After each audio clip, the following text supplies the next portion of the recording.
The whole world cracked open with a gunshot that rang out across Montana. A hot stain bloomed on Preston Cole's chest. The force threw him backward out of the saddle. His last sight was the big blue sky spinning above him. And then everything went black. He should have died that day in Blackwater Canyon. The bullet came close to hitting something vital. His horse was killed. His guns were stolen. He was left for the buzzards. But then fire poured down his throat, dragging him back to the land of the living. When his eyes finally focused, he was looking into the prettiest hazel eyes he'd ever seen. They belonged to a woman with hair the color of a new penny. A woman who had every reason to leave a stranger bleeding in the dust, but chose to save him instead. Her name was Penny Nash. And the same man who just tried to kill Preston? He murdered her father 2 years ago. Now they're both running for their lives with evidence that could bring down the most powerful cattle baron in the territory. One bullet left between them, Carson's men closing in, and a connection neither of them was looking for, but neither can deny. The lesson: sometimes the bullet that should have killed you is the one that leads you to the person who makes living worth fighting for. The people who save us aren't always the ones we expect, and the partnerships that change our lives are forged in fire, not comfort. If this story gripped you, drop a comment and tell me. Do you believe in fate, or do we make our own destiny? Share with someone who loves a good adventure romance, and subscribe so you never miss a story about survivors who find each other against all odds. The whole world cracked open with a gunshot that rang out across that big Montana country. A hot stain bloomed on Preston Cole's chest, and the force of it threw him backward right out of the saddle. He tumbled from his chestnut mare, his last sight the big blue sky spinning above him. The mountains turned into a blur as the world faded out like a whisper. Then, a fire poured down his throat, dragging him right back into the land of the living. His eyes shot wide open as the burning liquid hit his stomach. He let out a ragged gasp, followed by a cough that sent a sharp pain through his whole body. "Well, there you are," a woman's voice said, a mix of relief and worry in her tone. "I thought I'd lost you there for a second." Preston fought to get his eyes to work, squinting against the bright sun coming through what looked like the canvas roof of a little tent.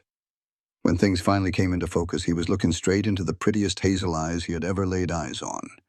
They belonged to a woman with hair the color of a new penny, pulled back in a braid that was more for work than for show. Her freckled face was all scrunched up with concern as she tipped a bottle of whiskey to his mouth again. "Easy does it," she murmured. "Just a bit more of this to dull the ache while I finish sewing you up." Preston tried to talk, but all that came out was a dry rasp. Who are you?" "Penelope Nash," she told him, putting the bottle down to wipe his forehead with a wet cloth. "But folks around here just call me Penny." She worked like she knew exactly what she was doing, her sleeves pushed up past her elbows, showing off arms that were slim but strong. "And I reckon you're the fool who rode headfirst into Blackwater Canyon without checking to see if Carson's boys were lying in wait." That name, Carson, sent a shock of memory through Preston's clouded mind. William Carson was the big cattle baron, the one who had been pushing all the smaller ranchers off their land all through the territory since 1872. Preston had been keeping tabs on Carson's outfit for the better part of 6 months, trying to scrape together enough proof of his dirty dealings for the federal marshal back in Helena. "What year is this?" Preston asked, his voice weak. He figured he might have been out cold for longer than he thought. Penny's eyebrows shot up. "It's still 1873, mister. You've only been out about 7 hours, not 7 years." She laid a cool hand on his brow. "That bullet cut a mean path through your shoulder. Came real close to hitting something important. You're mighty lucky I was out gathering herbs in the canyon when Carson's crew decided to ambush you." Preston tried to push himself up, but fell back with a groan as a hot poker of pain went through his left shoulder and chest. "My horse." A dark look crossed Penny's face. "I am sorry. Your mare caught a bullet, too. She didn't make it." She kept herself busy, stirring something in a little bowl next to what Preston could now see was a bedroll on the ground of a small trapper's tent. "I was able to get your saddlebags before Carson's men came back around, but they made off with your rifle and your pistol." "Damn it all," Preston breathed out. The loss of his good mare hurt him worse than his own wound. "I had that horse since she was just a filly." Penny gave a solemn nod. "This is a hard country. Death can come for you real quick out here." There was a sad note in her voice, like she knew loss all too well, and it made Preston look at her a little closer. She looked to be in her mid-20s, wearing a simple cotton shirt and a riding skirt that had seen plenty of work. Around her waist was a leather belt holding a small revolver and a few pouches. Her hands were shaped like a lady's, but they had the calluses and little scars of a woman who was no stranger to hard labor and staying alive. "You live out in these parts all by yourself?" he asked, hissing as she spread a strong-smelling salve on his wound. "I have a small claim about 2 miles east of here," she answered, wrapping a clean cloth around his shoulder with smooth, practiced motions. 20 acres, a little cabin, and a creek with enough water for my garden and the 2 horses I got. It ain't much, but it's all mine." Preston nodded. He knew just how much it meant to have a piece of this wild land to call your own. "I surely do appreciate you saving me, Miss Nash. A lot of folks would have just left a stranger for the buzzards." "I'm not like a lot of folks," she said plainly, tying the bandage off with a perfect knot. "Besides, any man Carson's crew is trying to kill is probably a man worth saving." A faint smile touched Preston's lips even with the pain. "The name's Preston Cole. I'm working for Judge Harrington out of Helena. I was collecting evidence on Carson's whole operation when his boys got the drop on me." Penny's eyes got a little wider. "You're a lawman?"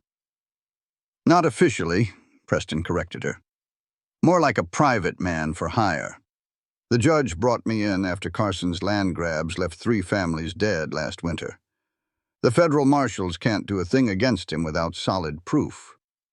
"And you've got this proof?" Penny asked, and her voice was suddenly tight. Preston's hand went to his chest on instinct, feeling for the leather pouch he always kept tucked inside his shirt. He felt a wave of relief when his fingers found it was still there. "Some. Enough to get the ball rolling." He looked around the little tent. "Where are we exactly?" "A hidden valley about 4 miles from where they shot you," Penny told him, putting away her medical things. "I couldn't risk taking you to my cabin. It's too dangerous if they're still out there looking. This is an old trapper's camp I use when I'm out collecting herbs." She looked over at the tent flap. "We ought to be safe enough for the night, but when the sun comes up, we have got to get moving." "Carson's men, they don't quit so easy." Preston nodded, then winced as another throb of pain hit him. "Sounds to me like you've had your own run-ins with Carson." A troubled look passed through Penny's eyes, a sad mix of fresh anger and old hurt. "You could say that."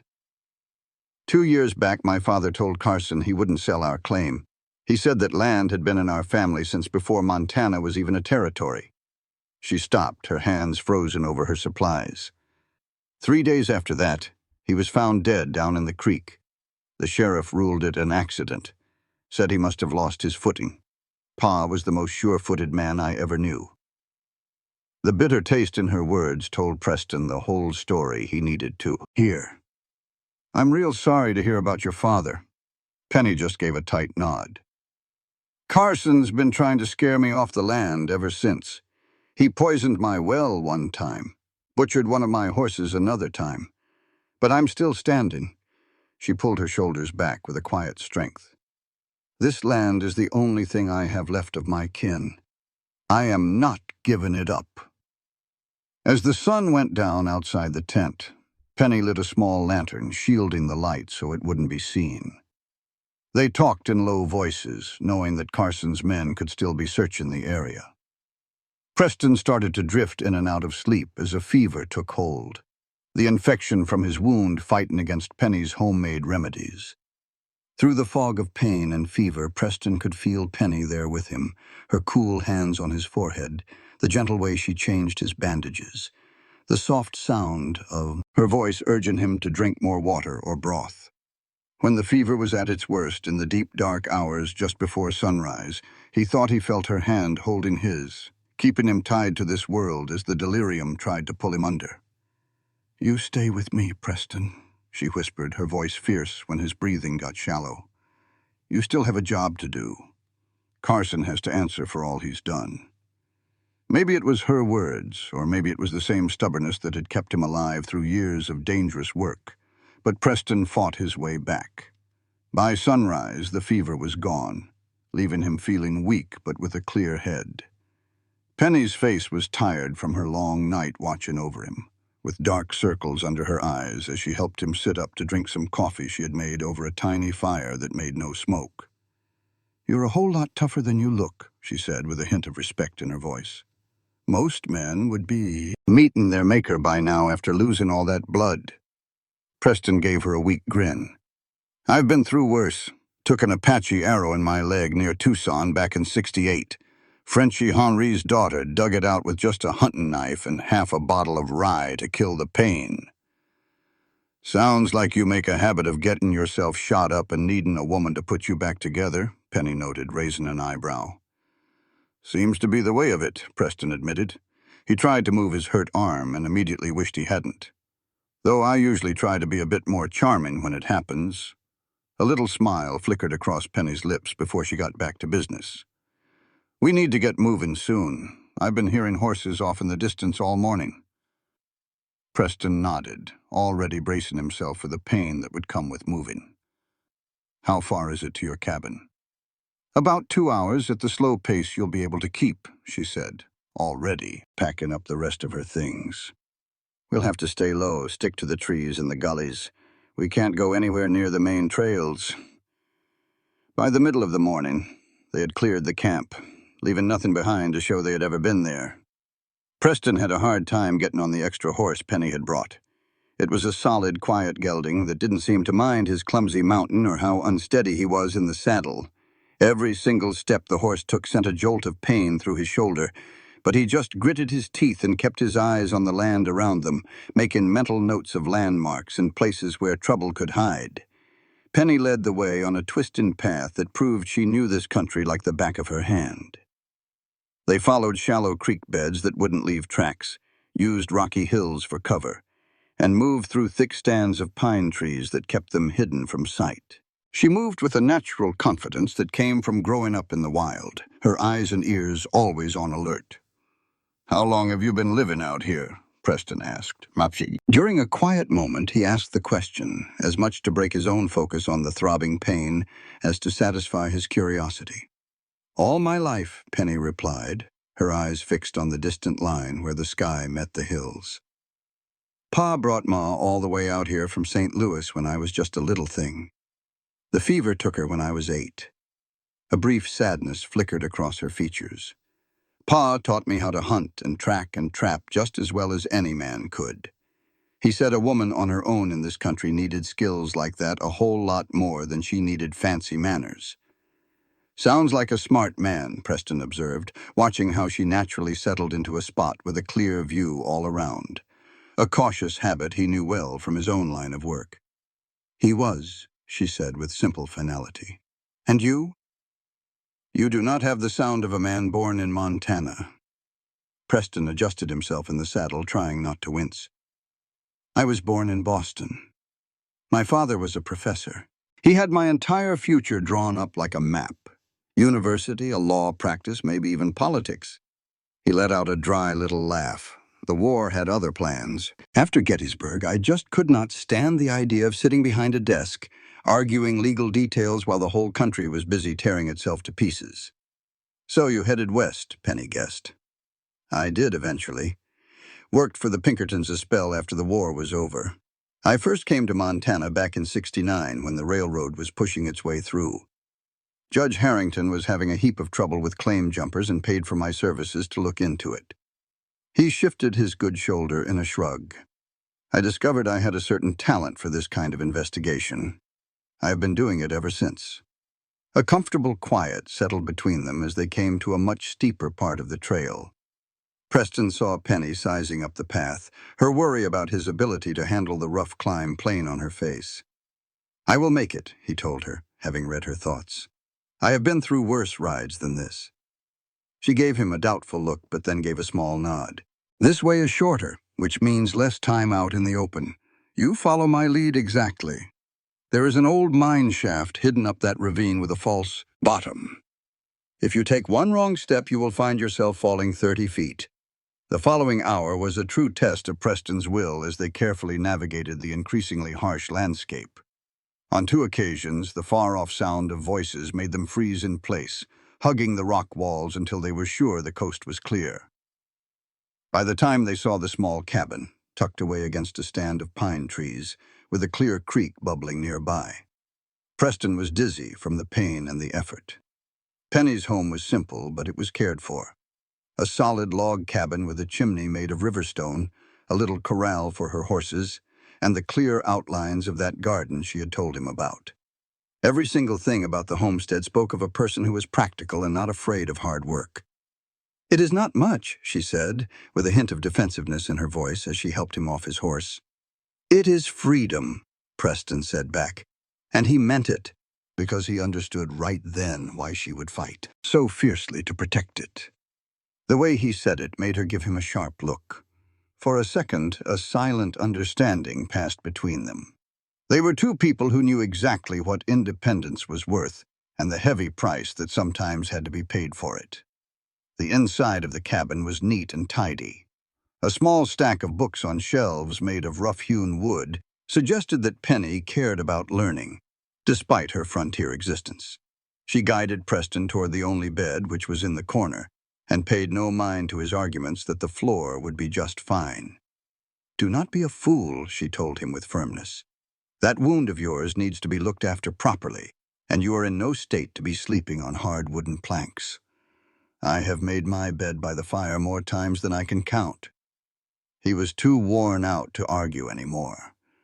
Preston let himself sink onto the bed, his body finally giving in to the need to heal. The very last thing he could recall was the feel of a patchwork quilt being laid over him by Penny, her touch surprisingly gentle for hands that were clearly so strong. He came 2 hours later, woken by the smell of food cooking and the soft glow of an oil lamp. Darkness had fallen outside, and Penny was over by the fire, stirring something in a pot. As soon as she saw he was awake, she brought him a cup of water and then checked his bandages with a practical, no-nonsense manner. "The fever is staying down," she observed, sounding pleased, "and the wound looks clean. You will live to chase down bad men for another day, Mr. Cole." "Preston," he gently corrected her, his voice sounding much stronger now. "When a person saves your life and gives you her own bed, I believe first names are in order." A hint of a blush touched her cheeks. "Preston." She paused for a moment before adding, "Although most people who know me well just call me Penny." "Penny," he repeated the name, and he liked the sound of it. "Thank you for all of this." She dismissed his thanks with a wave of her hand and went back to the stew. "You would have done the same for anybody." "Not everybody would have," Preston pointed out. "This part of the country makes for hard people, men and women who learn to look out for themselves above all else. Showing kindness to a stranger is not a common virtue." Penny was silent for a bit as she ladled the stew into a pair of bowls. "Maybe I have just seen enough ugliness to appreciate the opposite," she said at last as she handed a bowl to him. "Eat up. You have got to get your strength back." The stew was rich and flavorful, made from what he guessed was rabbit and some wild onions. They ate without talking, a comfortable quiet filling the small cabin, with only the sound of the crackling fire and the soft nicker of a horse outside to break the silence. "I have to get a message to Judge Harrington tomorrow," Preston finally said. "I need to let him know what went down and that I have the proof against Carson." Penny put her bowl down, her face growing serious. "Carson's men will be keeping an eye on every trail leading to Helena. And the man who runs the telegraph in Copper Creek, he works for Carson. No message gets sent out that he does not know about first." Preston's brow furrowed as he thought about their shrinking list of choices. "Is there anyone in that town you would trust? Somebody who could get a message out for us?" "There is old Dr. Jennings," Penny offered after thinking for a second. He was the one who delivered me, and he was a good friend of my father's. Carson has not found a way to buy him or scare him off yet." She paused. "But you are in no shape to be traveling, and I cannot just leave you here by yourself." "I can handle it," Preston insisted, but they both knew it was more pride talking than truth. Penny just shook her head, her mind made up. 3 days. You give your body 3 days to start mending right, and then we will figure out a way to get your proof to the judge." Preston wanted to protest, but he knew she was right. In the shape he was in, he would be an easy target for Carson's crew, and he would only bring more trouble down on Penny. He gave a reluctant nod, agreeing to her terms. The following 3 days fell into a comfortable routine. Penny looked after Preston's wound, cooked their meals, and handled the daily chores that kept her small homestead running. As Preston started to get his strength back, he made himself useful in ways that did not require much moving around. When he could sit up for a good while, he helped her clean her set of firearms and put a new edge on her tools. In the quiet of the evenings, they would talk. Preston told her stories of his years tracking wanted men all over the Montana and Dakota territories. He spoke of the interesting people he had met, and how the West was changing, with the railroads and new towns pushing deeper into the wildlands. In turn, Penny told him about her father, shared her knowledge of the local plants and how to use them for medicine, and described her trips into Copper Creek for supplies and to catch up on the news. On the morning of the 4th day, Preston was awake before the sun came up. The sharp pain in his shoulder had faded to a dull, persistent ache. He lay there listening to the quiet sounds of Penny moving around the cabin, getting the coffee started and tending to the fire. He realized there was a deep comfort in just having her nearby, a kind of steadiness and quiet resolve that he had grown to admire immensely over the last few days. When she turned from the fire and saw that he was watching her, a look passed between them. It was a silent acknowledgement of something that went beyond their dangerous situation, a feeling that neither of them had been searching for, but had discovered all the same. "How is the shoulder feeling today?" she asked, and her voice seemed softer than usual. "Better," Preston answered, holding her gaze. "All thanks to you." A slight blush rose on her cheeks as she handed him a cup of coffee. Their fingers touched for a moment as he took it, and for a second neither of them pulled away. The quiet moment was shattered by a sound from the distance, a sound that was impossible to mistake. Horses were coming. Penny's head shot up, her entire body instantly on alert. "Get up," she said with urgency, already moving toward the small window. "It is Carson's men. I see at least 4 riders, and they are coming up the main trail." Preston was on his feet in a heartbeat, ignoring the sharp complaint from his shoulder as he reached for his gun belt, only to remember his guns had been taken from him. Penny was already taking down a Winchester rifle from its place above the door and checking to see that it was loaded. "There is a trap door under the rug next to the fireplace," she said, her voice steady and calm in spite of the threat. "It leads to a root cellar. You take your evidence and you get down there." He shook his head without a second thought. "I am not going to leave you here to face them by yourself. This is no time for you to play the hero," Penny snapped back at him. "You are hurt, and that evidence is our only real chance to stop Carson within the law. If they find you in here, they will kill us both, and nobody will ever be able to bring that man to justice." Her logic was solid, and he knew it. Still, the thought of leaving her made him hesitate. "Penny, please," she urged, her voice softening just a little. "I know how to deal with them. This is not the first time they have come around. I will make them believe I have not seen you." The sound of the horses was much closer now, leaving them no more time to argue. With a grim feeling, Preston quickly grabbed his saddlebags and the leather pouch that held his notes and the statements from witnesses. Penny threw back the rug, showing a small square trapdoor that opened to a dark space with a narrow ladder going down. "There is a false wall in the back," she whispered as he started to climb down. "If they decide they want to search, you get behind it." "And Preston," she stopped him, and their eyes met for one last moment. "You stay alive. That is all that matters, is all that matters." Before Preston could say a word, she pulled the trapdoor shut and slid the rug back over it. A moment later, he heard the front door of the cabin creak open. Penny's voice called out, sounding unbelievably calm for the situation. "Morning, gentlemen. What brings Carson's men all the way out to my humble place this early?" A deep voice answered, dripping with false charm. "Miss Nash, you are looking lovelier than ever." "Save the sweet talk, Roberts," Penny shot back, her voice like ice. "What do you want?" Preston crept over to the false wall Penny had told him about. He found it cleverly built into the natural stone of the root cellar. As he pressed himself against it, he could make out the conversation from upstairs, the words muffled by the thick floorboards. "Just checking on our neighbors," Roberts was saying.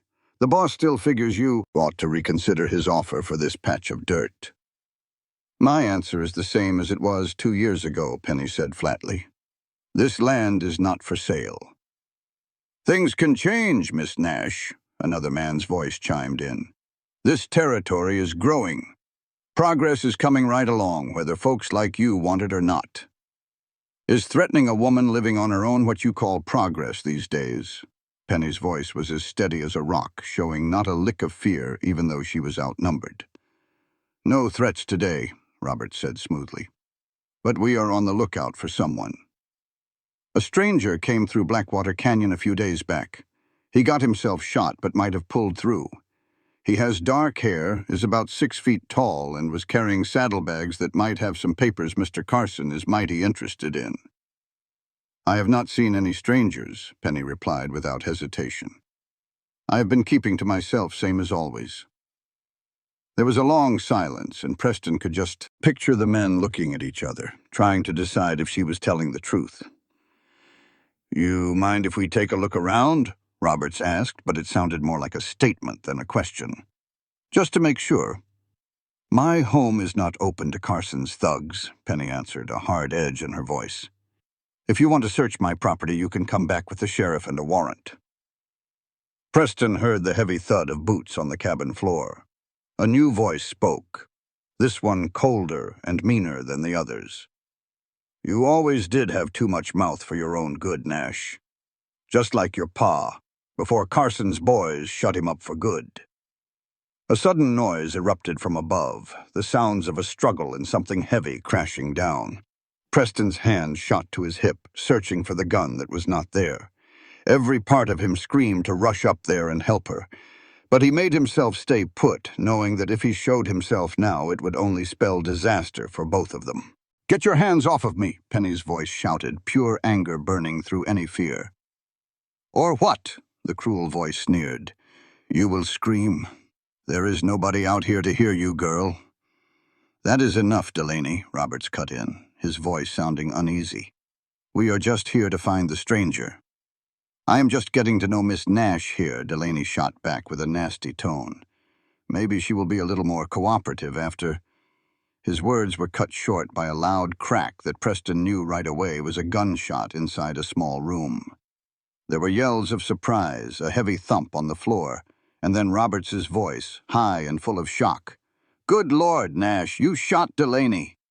"He put his hands on me," Penny said, her voice cold as a winter night. "The next one who tries will get the same. Now get him out of my house." He heard shuffling and grunts as the men scrambled to drag their wounded friend out the door. Preston could hear them shouting in the yard. Some of them wanted to go back in, but others were arguing to leave. Finally, Robert's voice rose over the commotion. "This is not over, Nash. Carson will hear about this." "Tell him he's welcome to come himself next time," Penny yelled back, "instead of sending his cowardly dogs who bully women." The sound of horses galloping away echoed, and then everything was quiet.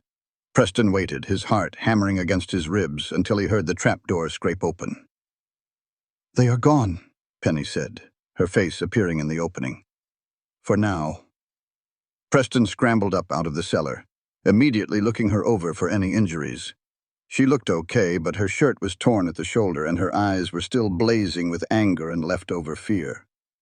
A dark red stain was spreading on the floor where Delaney had gone down. "Are you all right?" Preston asked, grabbing her hands without thinking. Penny nodded, but he could feel a little tremor run through her. "It is not the first time Carson's men have tried to scare me off, but it is the first time I have ever shot one of them." She glanced down at the blood. I aimed for his leg.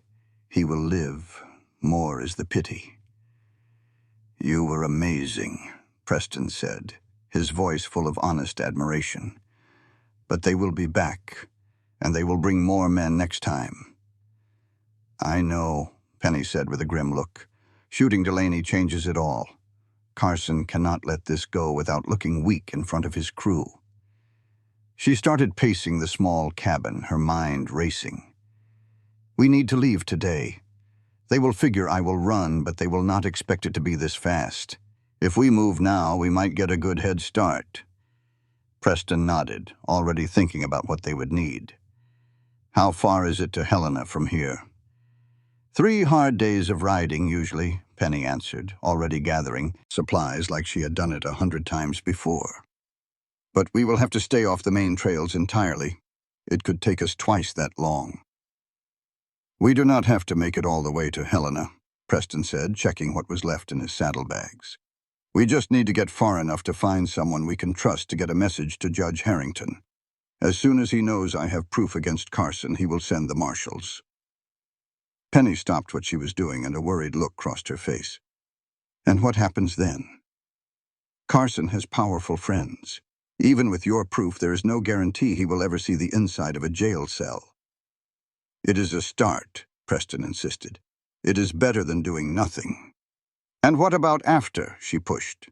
Carson's men know what you look like now. They will hunt you, and they will for sure burn my home to the ground the second we are gone. The harsh truth of their predicament hung in the air between them. No matter what happened, as far as Penny was concerned, her life was over. The home she had poured her soul into keeping would be nothing but cinders in a few days. Preston walked over to her and put his hands on her shoulders, his touch gentle. Penny, I am so sorry. This is all my fault. If they had not shot me so close to your property, no. She cut him off, her voice firm. Carson was bound to make a move for my land sooner or later. This way. At least we have a shot at making him pay for what he did to my father, and to all the others. She met Preston's gaze, a new fire of determination burning away her doubt. I have been waiting 2 long years for a taste of justice. If giving up this place is what it costs, then I will pay it. In that quiet moment, something changed between them. It was a deeper connection, a shared goal that went far beyond just being new acquaintances. Almost without a second thought, Preston leaned in and kissed her. It was a soft press of his lips, a silent promise that neither of them had yet put into words. When he pulled back, Penny's eyes were wide with shock, but she did not move away from his embrace. I should not have done that, Preston said, his voice low. No, she whispered back, a faint smile appearing on her face. But I'm glad you did. The real world came rushing back in, forcing them to break the spell. With a new sense of purpose, they gathered only the things they absolutely needed: food, guns, bullets, and medical supplies for Preston's wound, which was still healing. Penny grabbed a few things that mattered to her heart, like a locket with a faded picture of her parents, her father's old pocket watch, and the small stack of books that had belonged to her mother. As she stood ready to shut the cabin door for what could be the very last time, Preston noticed her pause, her hand resting on the weathered wood. We will be back, he said, even though they both knew it was a promise he might not be able to keep. Once we take care of Carson, rebuild if we have to. Penny nodded, but her eyes showed she understood that some things, once they are gone, can never really be brought back. Let us go, she said, simply turning her back on the only home she had ever known. They rode hard all morning, sticking to animal trails and dry creek beds that would not leave a clear path. Penny led them on a winding route that even confused Preston's sharp sense of direction. They went up rocky hills where the horses' hooves left no marks, and through pine forests so thick they had to get off and lead the animals. They crossed shallow, fast-moving streams that would wash away their trail. By the middle of the afternoon, they had covered maybe 15 miles in a straight line, though they had traveled at least twice that far. Preston's shoulder ached with a burning pain from the constant movement, but he did not dare ask to slow down. Every mile they put between themselves and Carson's men was another mile toward survival. As the sun began to set, they found a hidden box canyon to make camp for the night. It was a spot that offered good cover and a clear way out if they needed it. Penny got out a cold meal since they could not risk building a fire. Preston took a moment to check their weapons. They had Penny's Winchester rifle, her revolver, and a hunting knife she had given him. It was not much to go up against what was sure to be a large and well-armed search party. "We should be able to reach Miller's Crossing by tomorrow evening if we keep up this pace," Penny said, handing him a piece of jerky and some dried apples. "There's a station master there named Hollister. He was a good friend of my father's. If anyone can get a message to your judge, it is him." Preston nodded, doing the math in his head. "If Hollister can get a wire to Helena right away, the marshals could meet us on the trail within 2 days." "That is, if Carson's boys do not get to us first," Penny said, her voice bringing him back to reality. They ate quietly for a time, saving their strength and listening to the sounds of the wilderness coming alive in the night. Even with the danger hanging over them, Preston found himself admiring the raw beauty of the Montana landscape under the moonlight. More than that, he admired the incredible woman sitting across the fire from him. In just a handful of days, Penny Nash had completely upended his ideas about living a life alone. For years, he had moved from one job to the next without making any real connections, committed only to his duty and the pursuit of justice.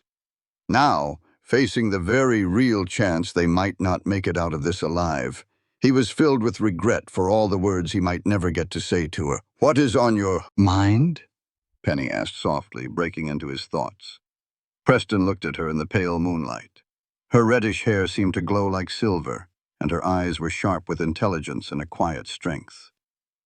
"I was just thinking that I'm glad you were the one who found me back in that canyon," he confessed.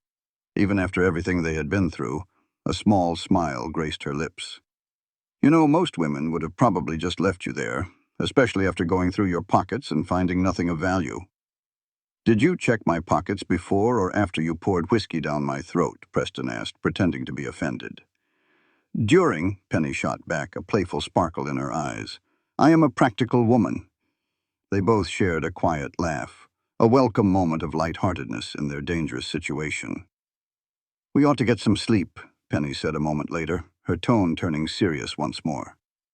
"The sun rises early, and we need to be on the move before the first hint of daylight." They laid out their bedrolls near each other, for warmth as much as for safety, and agreed to take turns standing watch through the night. It was during Preston's second watch, as the moon dipped below the horizon and the world fell into the deep dark before sunrise, that he found himself just watching Penny sleep. The tough, skilled woman who had stared down Carson's men with a rifle seemed almost fragile in her rest, her features smooth and looking younger. A strange feeling of protectiveness washed over him, mixed with a resolve that was about more than just his job of bringing Carson to justice. No matter what the next few days held, he was going to make sure Penny Nash had a future, even if he was not around to see it. Dawn arrived with a low-lying mist creeping up from the canyon floor, giving them some extra cover as they broke camp and got ready to leave. Preston was again impressed by Penny's deep knowledge of the land. She guided them through a network of hidden gullies and trails that kept them shielded from anyone who might be watching the main paths. By the middle of the morning, however, they both felt a subtle shift in the woods around them. The birds went quiet all at once, and a heavy feeling of being watched came from the thick trees that lined their route. "We have company," Preston said in a low voice as they navigated a tight ridge. Penny gave a slight nod, barely moving. "For about the last hour, 2 riders, possibly 3, keeping themselves just out of our line of sight." "Likely Carson's men," she responded, her gaze sweeping the area in front of them. "But they are being careful, which is not the usual clumsy way his hired guns operate." They pushed forward, picking up their speed whenever the path allowed, both of them knowing that the men following them were slowly but surely gaining on them. They came to a split in the trail just before noon, and Penny stopped her horse suddenly, her brow wrinkled in thought. "The left path goes toward more open country," she explained in a low tone. "We could move faster, but there is not much cover. The right path will take us deeper into the mountains. It will be slower, but we will be much harder to follow." Preston weighed their choices. "How much farther is it to Miller's Crossing?" "About 18 miles if we go left, almost 30 if we go right. And if Carson's men catch us out in the open—" Penny's hand drifted down to the rifle she carried across her back. "2 of us against 3 is not the worst odds unless they have more men waiting for us up ahead." Preston made up his mind. "We are taking the right fork. It is better to show up late than to not show up at all." Penny nodded in agreement, already guiding her horse onto the mountain trail. They had traveled less than half a mile when the sharp crack of a gunshot echoed through the trees, sending wood splinters flying from a tree just inches from Preston's head. "Ride!" he yelled, kicking his horse into a run as Penny did the same.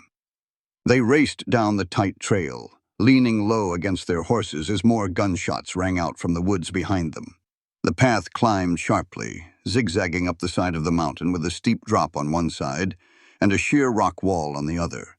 It offered them no place to hide, but it also made it hard for the men chasing them to get a clean shot.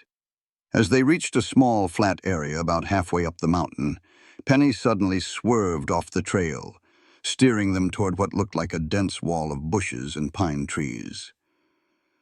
"Stay close," she shouted back to Preston, ducking low as her horse crashed through the brush. Preston followed her lead, and his horse grunted as branches scraped against its head. He was stunned to see that the thick wall of plants actually hid a narrow, overgrown path that was clearly made by people. "It is an old mining trail," Penny explained, still breathing hard as they moved at a fast trot. "Not many people know about it. My father showed it to me when I was a girl." The trail twisted through the dense woods for almost a mile before it opened up onto another flat clearing. This one was littered with the decaying remnants of an old mine. There was a caved-in mine entrance, rotting wooden beams, and rusted pieces of machinery scattered all over the rocky ground.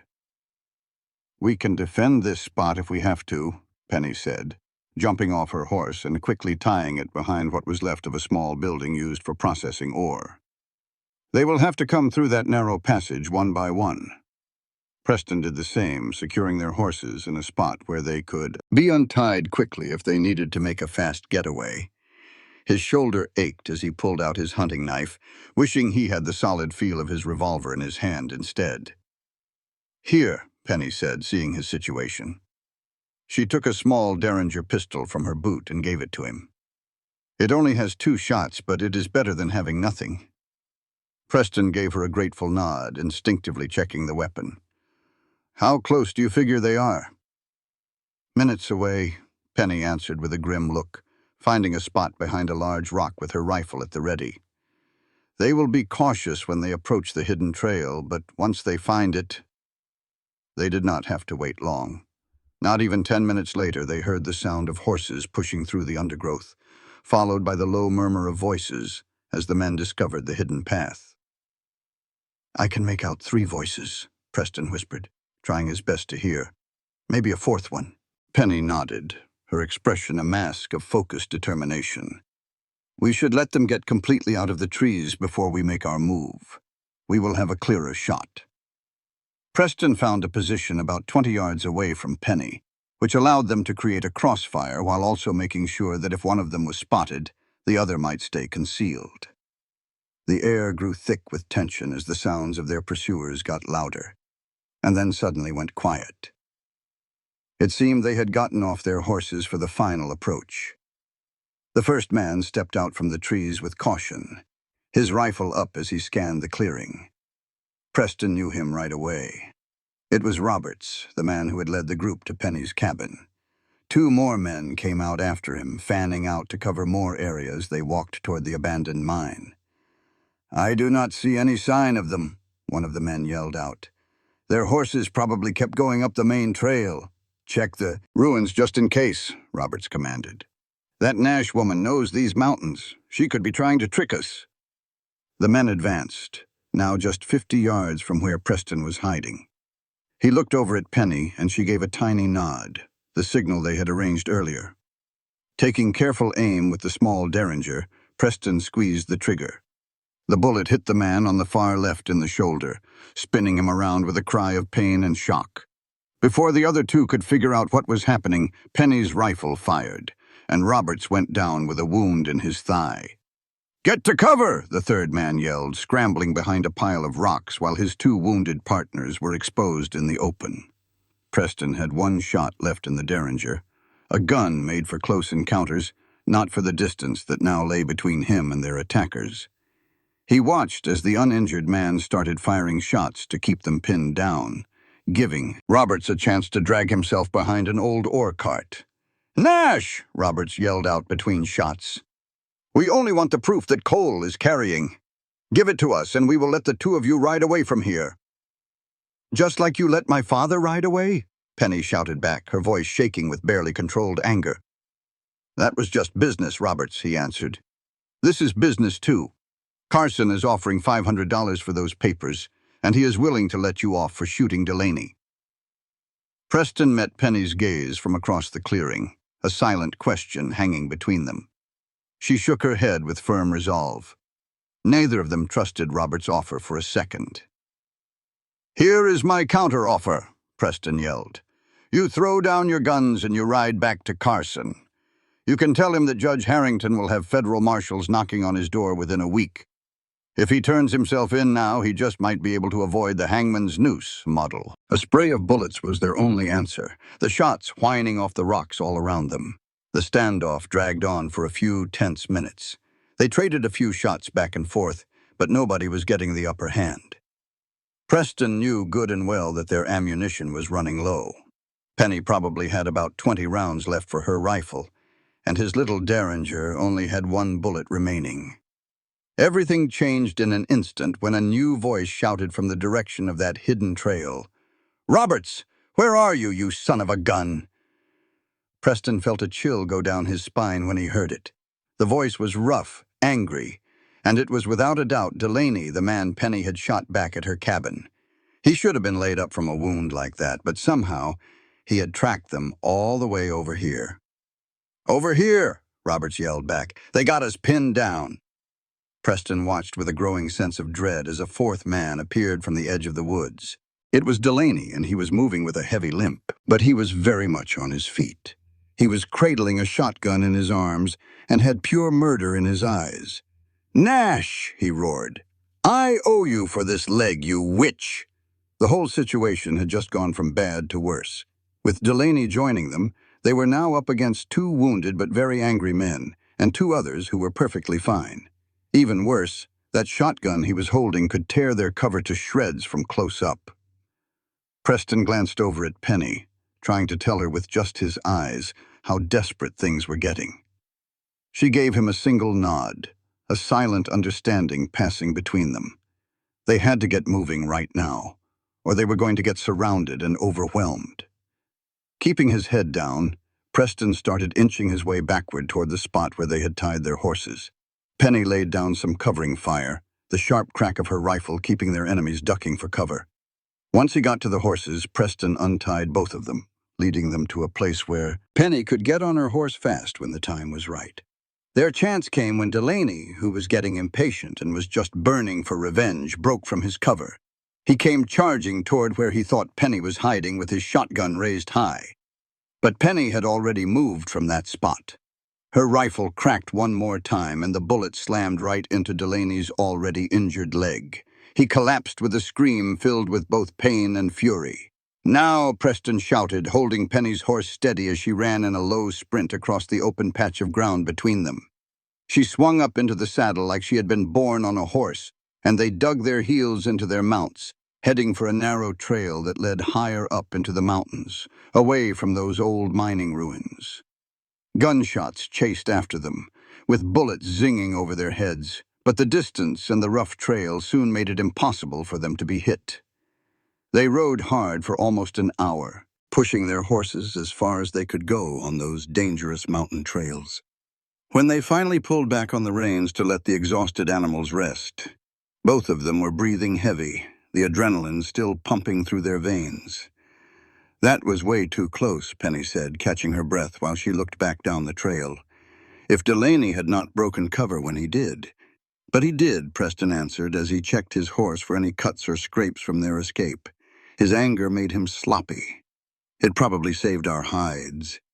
Penny nodded, her face serious. "He will not make that same mistake a second time.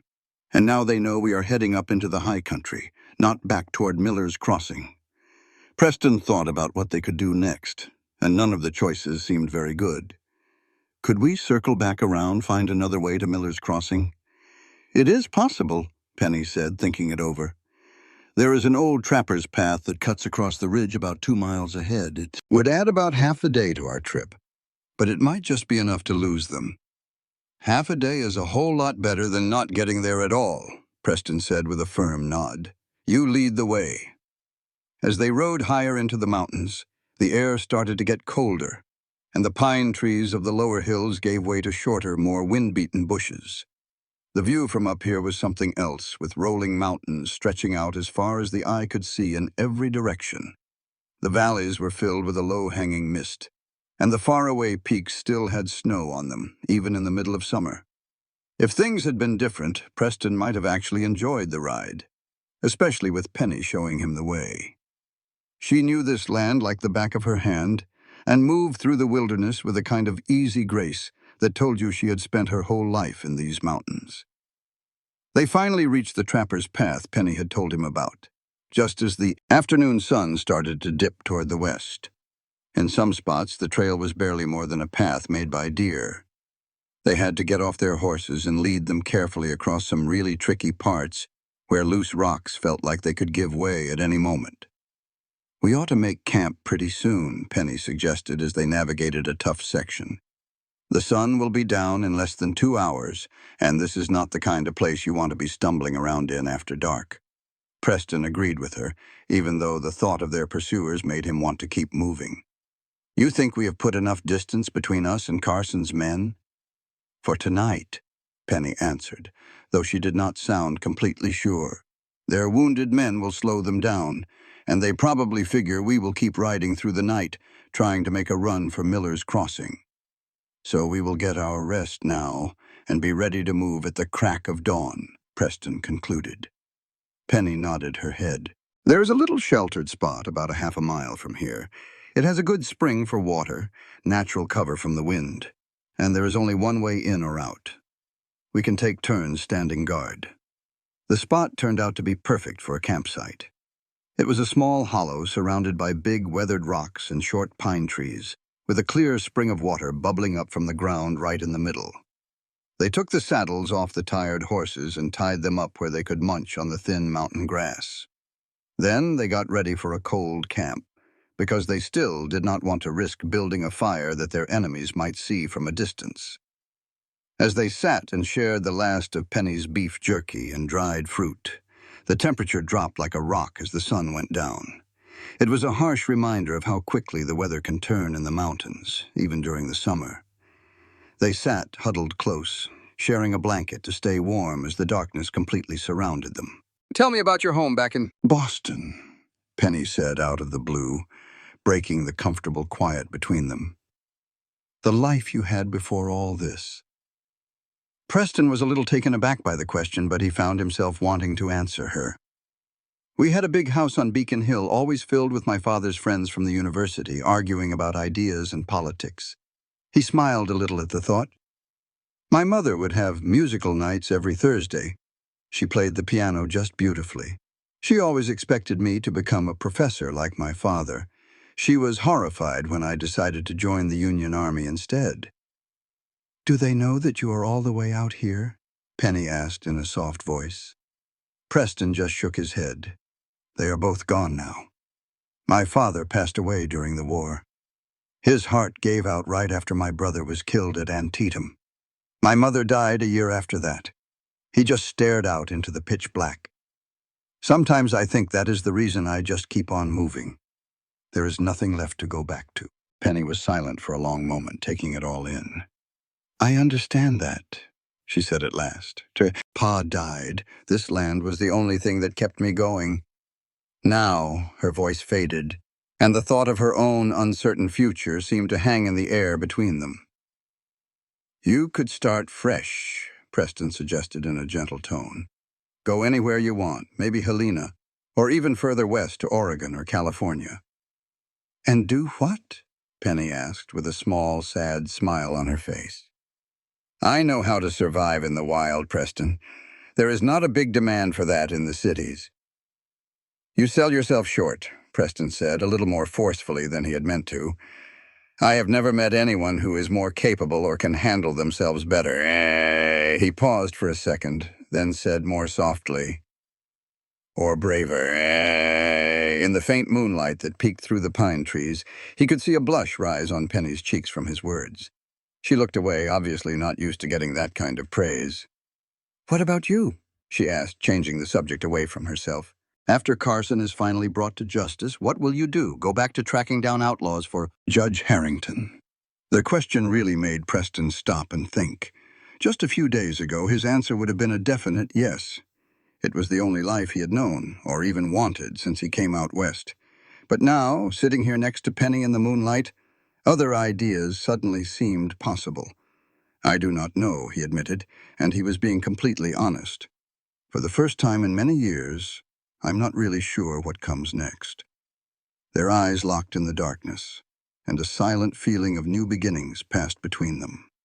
Moving slowly, giving her plenty of time to move away if she wanted, Preston leaned in toward her. This time, when their lips touched, the kiss was not quick or hesitant. It was a real kiss, full of meaning. Penny's arms wrapped around his neck, and she kissed him back with the same powerful feeling. Years of being alone and relying on nobody but themselves were forgotten for a moment, lost in the simple connection they had found with one another. When they finally pulled apart, they were both a little out of breath. Preston rested his forehead against hers. I was not looking for this, he said in a low voice. Neither was I, Penny answered softly. But here we are. They settled back into a comfortable quiet. After a while, Penny rested her head on Preston's good shoulder as they watched the stars pop out in the clear mountain sky, even with the danger that was still chasing them. And even with their futures being so uncertain, Preston felt a sense of peace that he had not felt in years, maybe not ever. I will take the first watch, he said after a while, even though he did not want to break the special moment they were sharing. You should get some rest. Penny nodded her head, practical as always, even after the emotional journey they had just taken. Wake me in 4 hours in Preston. She reached out and touched his face gently. Be careful.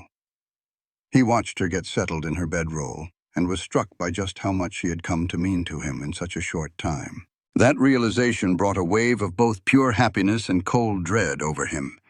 He was happy to have found such an unbelievable connection. He was scared of how fast it could all be snatched away in their dangerous situation. Preston was determined to keep her out of harm's way, so he found a spot where he could watch the trail to their camp and see Penny as she slept. The little Derringer, with its one last bullet, was a small comfort against the darkness. His watch went by without any trouble.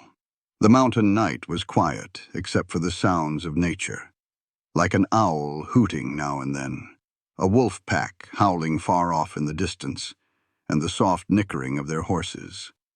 When it was time to wake Penny for her turn, he found he did not want to disturb her peaceful sleep. You let me sleep too long, she said softly when he finally woke her, looking up at the moon's position. You needed the rest, Preston told her, plainly. Penny just shook her head, a little annoyed, but she did not argue about it. As they switched places, her hand stayed on his arm for a moment, a quiet signal that things had changed between them. Sleep well, she whispered. And then she moved to take her spot on watch. Even though he was dead tired, Preston could not sleep soundly. His dreams were filled with ugly pictures of Carson's men closing in on them, of Penny falling under a shower of bullets, of the evidence he was carrying being eaten by flames. He woke up a few times, and each time he felt better seeing the shape of Penny's silhouette standing guard over their small camp. Dawn broke with a thick fog that covered the mountains in a ghostly white, making it impossible to see more than a few yards in any direction.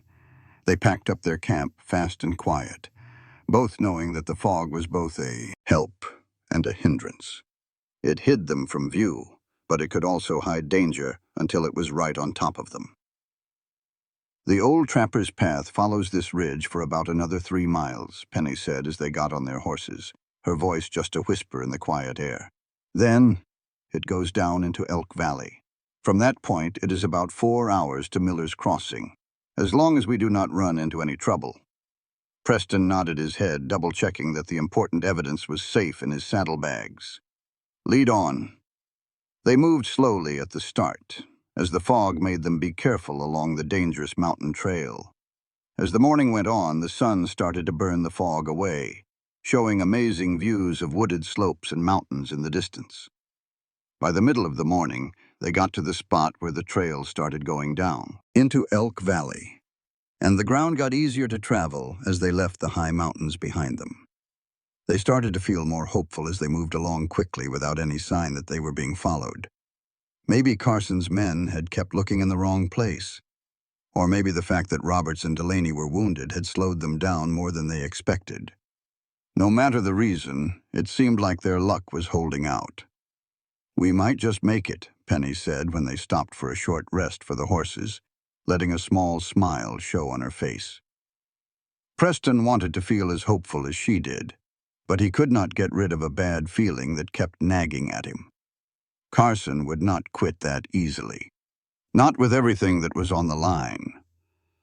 "Maybe not," Penny agreed, "but even he cannot control these mountains. If we are careful, we can still get to Miller's Crossing before—" The loud crack of a rifle shot cut her off. The bullet hit a tree just inches from her head. In an instant, they both dove for cover behind some nearby rocks as more shots started ringing out from the trees on the slope above them.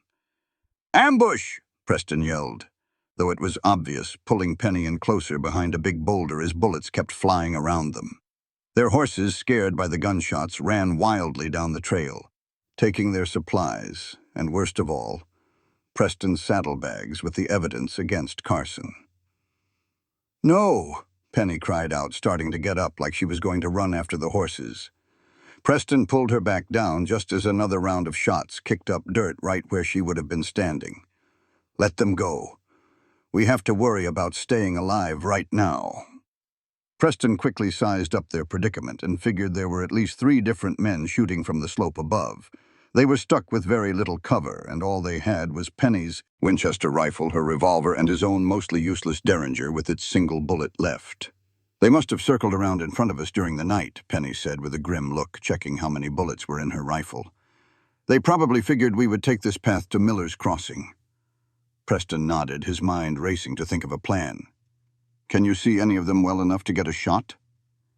Penny slowly lifted her head just high enough to look at the line of trees.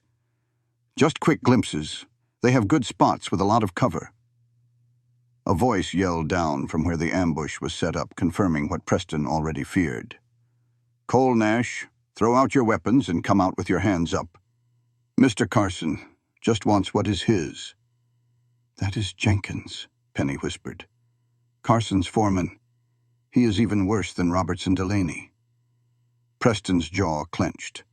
Their situation was getting worse by the second. Their supplies were gone. They had fewer guns and were in a worse position. And now, Carson's most dangerous man was leading the ambush himself. "Last chance, Cole," Jenkins yelled again. "Surrender now, or we will start using dynamite instead of bullets." To prove his point, something flew through the air from the tree line and landed about 20 yards away from them with a dull thud. Preston knew what the bundle was right away. It was blasting powder wrapped in oilcloth with a lit fuse that was sputtering dangerously. "Run!" he shouted, grabbing Penny's arm and pulling her with him as they left their cover, running sideways along the slope instead of up or down. The explosion went off a few seconds later, showering them with dirt and pieces of rock as they dove behind a fallen log. Gunfire started right after. Bullets splintered the wood just inches over their heads. "They are trying to flush us out into the open," Penny gasped. Her face was streaked with dirt, but her expression was determined. Preston nodded, already thinking about their few remaining options. "We need to split up," he said grimly. "It is our only chance. I will draw their fire while you circle around behind them." "That is suicide," Penny protested, her eyes flashing with a mix of fear and anger. "Not if you can get a clear shot at Jenkins," Preston insisted. "He is their leader. If you take him out, the others might get confused long enough for us to make a run for it." Another bundle of dynamite flew through the air, landing even closer this time. They scrambled away just moments before the explosion blew a hole in the ground where they had been hiding. "There is no time to argue," Preston said with urgency, pulling Penny close for one quick, fierce kiss. "I will head down the slope. I will make as much noise as I can. You move along the ridge. Try to get above them. Wait for my signal. I will fire the Derringer straight up in the air. That is when you take your shot at Jenkins." Tears filled Penny's eyes, but her voice was steady. "Do not you dare die on me, Preston Cole." "I am not planning on it," he answered with more confidence than he really felt. "See you in Miller's Crossing." Before she could say anything else, Preston dashed out from behind the log, firing Penny's revolver randomly up the slope as he ran in a zigzag pattern toward the bottom of the valley. Just as he had hoped, the ambushers' gunfire immediately focused on him, with bullets kicking up dirt at his heels as he dove from one piece of cover to the next. Out of the corner of his eye, he saw Penny moving the other way, using the distraction he was creating to sneak along the ridgeline toward the ambushers' position. He felt a surge of pride at her courage and skill. If anyone could turn this hopeless situation around, it was Penny Nash. For the next few minutes, Preston played a deadly game of cat and mouse, drawing their fire, then moving to a new spot, keeping the ambushers' attention pointed down the slope while Penny made her way behind them. 2 more times, dynamite bundles exploded near where he was, the blasts making his ears ring and adding to the chaos. When he figured that Penny had had enough time to get into a good shooting position, Preston took a deep breath, pointed the Derringer toward the sky, and fired the one bullet he had left, the signal they had agreed on. The answer was immediate and brutal. A single crack from Penny's rifle was followed by a yell of pain and surprise from where Jenkins was. Then another shot, and another, as Penny systematically aimed at the remaining ambushers. Using the confusion, Preston charged up the slope. He still held Penny's empty revolver in his hand as if it had bullets in it.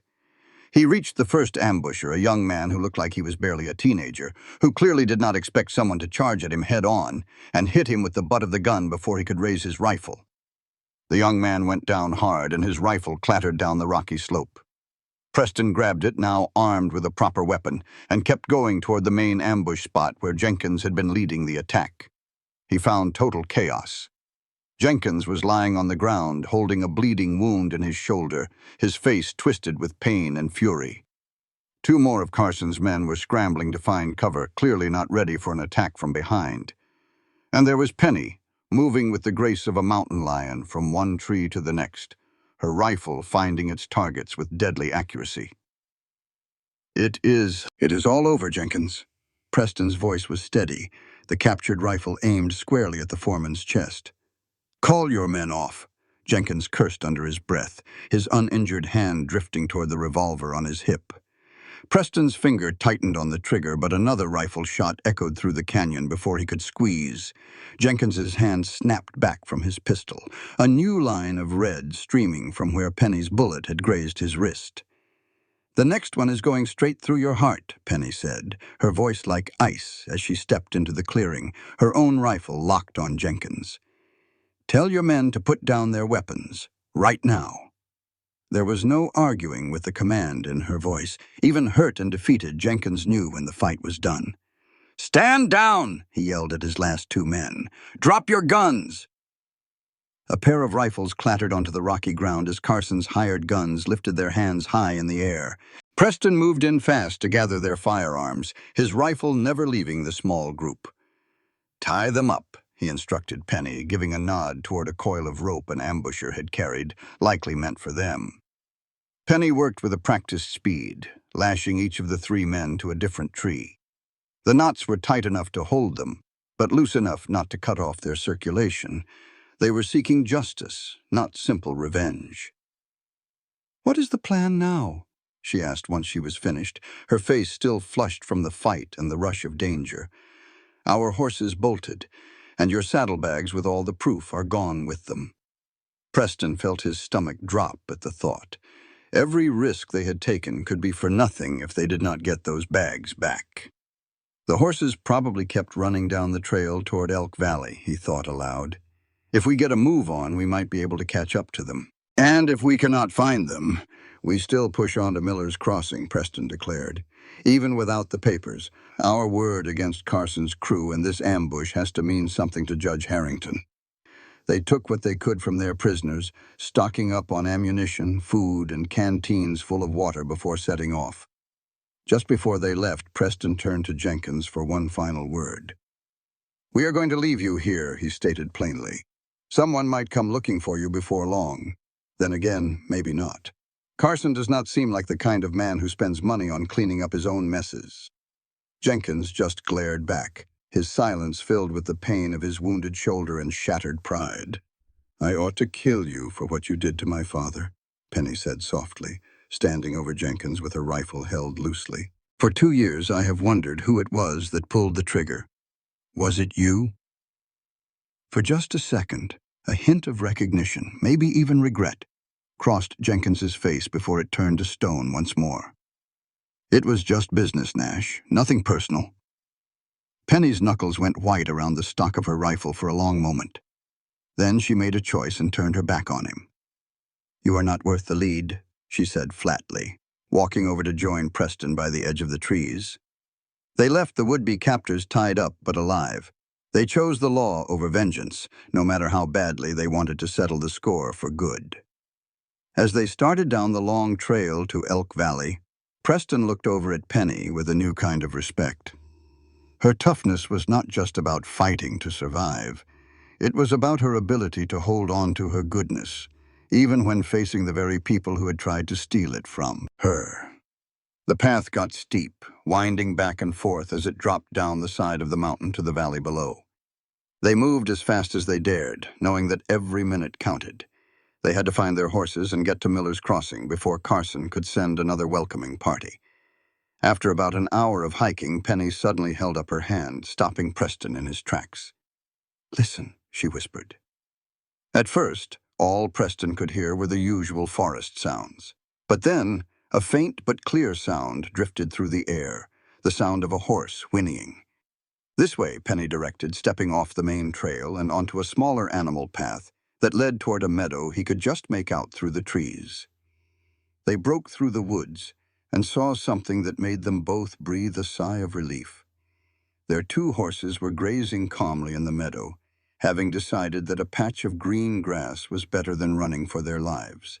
The saddlebags were still strapped securely to Preston's horse, the vital evidence safe and sound inside. "I never thought I would be so glad to see a couple of stubborn animals," Preston said with a weary smile. They approached the horses slowly, not wanting to spook them into running again. Penny smiled, reaching out to pat her horse's neck as she gathered the reins. "My father always said that horses have more sense than most people. These 2 knew right where to find the best grass. With their horses and their evidence back, their hopes soared. They mounted up and continued their journey toward Elk Valley, covering ground much faster now. By the late afternoon, they had reached the bottom of the valley and were making great time on the trail to Miller's Crossing. The little town appeared just as the sun began to dip below the mountains. It was not much, more than a handful of rough-hewn buildings clustered around the stagecoach route that linked the bigger towns. The largest building was the stage station, a 2-story wooden structure that also served as the town's only inn and telegraph office. Preston and Penny rode in slowly, knowing that news of their escape might have already reached Carson. The town looked quiet enough. A few folks were walking from one building to another, a wagon was being loaded up at the general store, and smoke was curling up from the blacksmith's forge. "Hollister should be in the station office," Penny said, nodding at the main building. "If he is the same man my father put his trust in, he will help us." They dismounted out front, tying their horses to the hitching post. Preston kept his new rifle close at hand, determined not to be caught off guard a second time. He had tucked the evidence from the saddlebag safely inside his shirt, where no one could easily grab it. The station office was quiet, with only one person inside. An older gentleman with a full head of white hair and a well-kept beard was hunched over a large book on his desk. He glanced up when they walked in, and his eyes went wide with surprise when he saw Penny. "Well, I will be," he said, standing up from his chair. "Penny Nash, I thought you swore you would never come down from that mountain of yours." "Things have changed, Mr. Hollister," Penny answered, and a real smile touched her face for the first time in what felt like forever. "This here is Preston Cole. He is working for Judge Harrington up in Helena." Hollister raised an eyebrow and shook Preston's hand. "The federal judge, is that right? What brings a man like you to our little patch of dirt?" "William Carson," Preston said simply, watching the old man's face for a reaction. Hollister's friendly expression vanished in an instant. "I had a feeling it was something to do with him. Carson has been throwing his money and his muscle around here for years, and it is only getting worse." He looked from Preston to Penny, taking in their tired faces and Preston's bandaged arm. "You two look like you have been through the ringer." Preston laid out the whole story as quickly as he could, explaining his investigation into Carson's land grabs, the ambush in Blackwater Canyon, how Penny had saved him, and their close call with Jenkins's trap. Hollister listened to every word, his face growing more and more serious as the story unfolded. "So, you need to get a message to Judge Harrington," he said when Preston had finished. "And you need to do it before Carson finds out his men failed and sends another crew after you." "That is it exactly," Preston agreed. "Is the telegraph line working?" Hollister gave a slow nod. "It is working, but we have got a problem." He leaned in and lowered his voice, even though they were the only ones there. "Carson has bought himself some friends in high places. Sheriff Ridley over in Cooper Creek is on his payroll, and Ridley has deputies in nearly every town in this county, including a man right here in Miller's Crossing." The hope on Penny's face faded.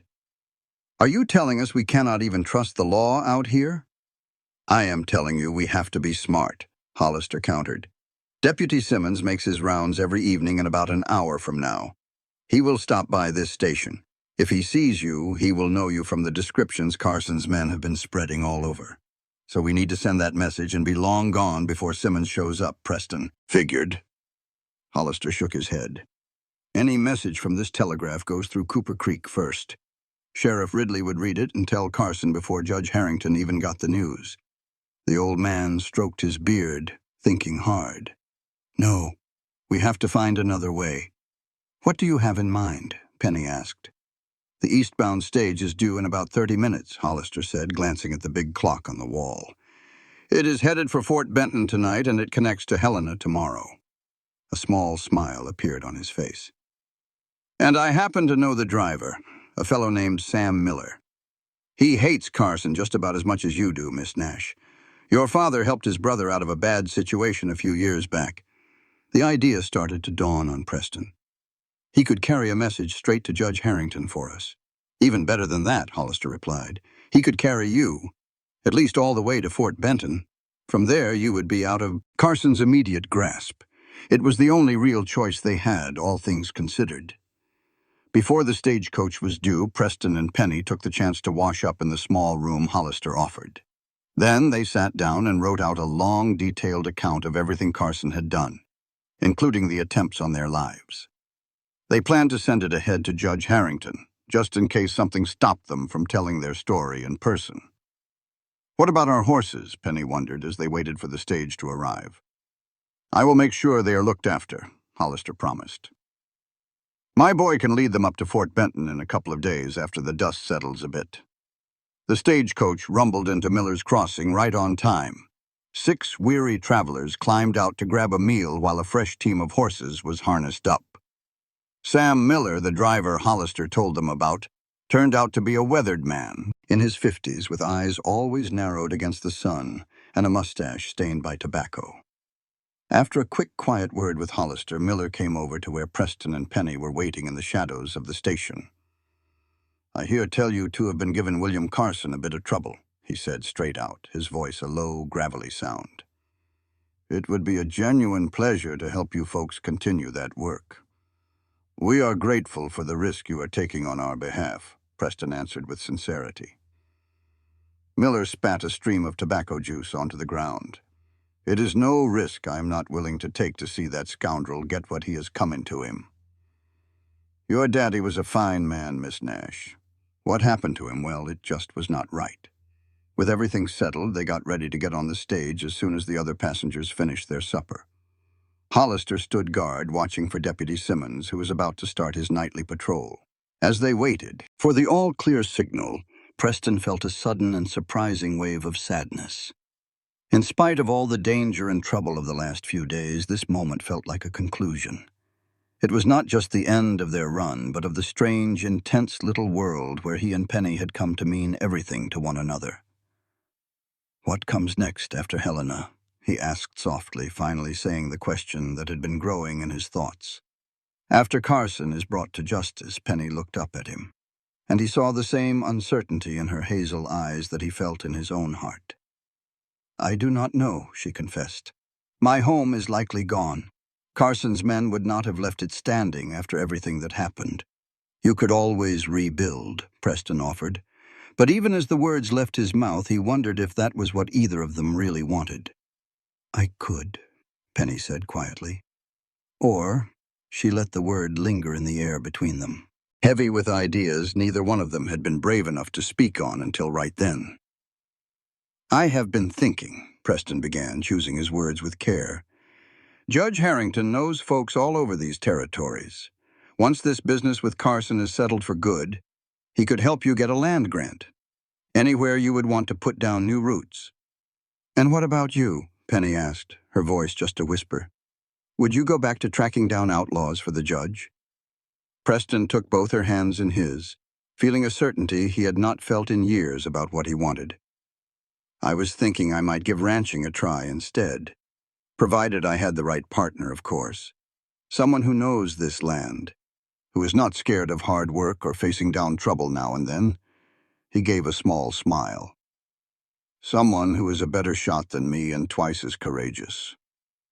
A slow smile spread over Penny's face, lighting it up with a kind of joy Preston had never seen on her before.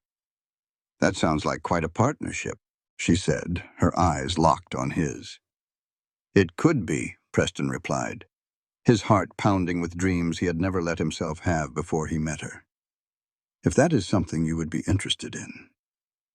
Penny's answer was to stand on her toes and give him a deep kiss, her arms wrapping around his neck as his arms pulled her waist close.